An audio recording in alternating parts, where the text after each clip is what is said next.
A bluff in PLO. Say a few words here. Okay. Unlike in other forms of poker, in PLO, bluffs are typically not cold bluffs. They're typically semi-bluffs. So, for example, let's say you have a overpair to the flop. You have pocket queens. The flop comes, let's say, Jack 8-6.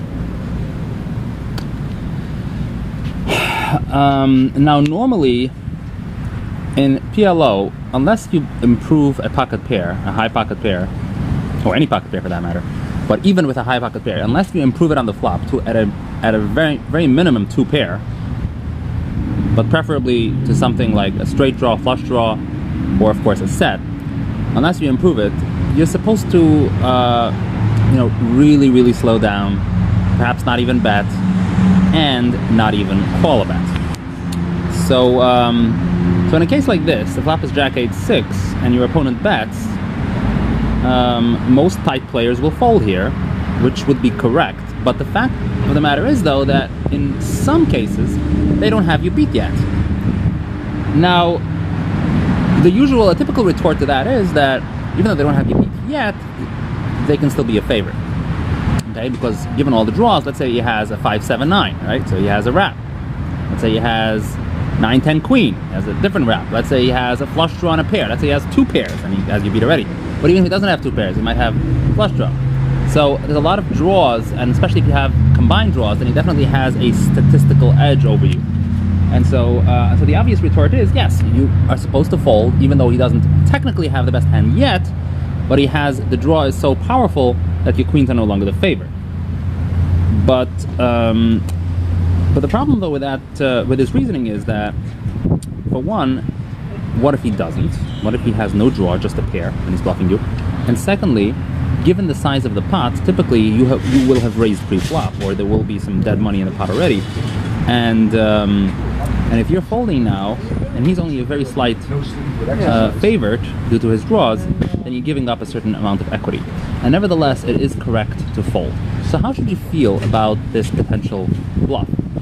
And so my answer to that is that unlike in Hold'em, where reading abilities are much more critical because they can bluff you out sometimes with a hand in which you are let's say an 80% or even more favorite to win. Okay, and a scary board will bluff you out. Let's say an ace hits, right? And he has a smaller pocket pair than yours, and he's representing the ace. Okay, he has a very small chance of beating you. He needs a set basically, and yet you might fold, and that would be a big mistake. But in Omaha, this rarely occurs because most of the time, even in the worst case scenario on a flop like this, Jack 8-6, they're bluffing you with a pair. Okay, and if you have pocket queens and you haven't improved, then your opponent is more likely to catch a hidden 2 pair than for you, right? You cannot basically catch a hidden 2 pair. I mean, you could, but it's a lot less likely. So for you, it's either going to be you're going to hit your queen, or there will be an open pair. But hitting a queen is prohibitive, and an open pair you still won't make you feel that comfortable, because if your opponent is showing aggression, you know he has a pair, you don't know which, and he might even have 2 pair.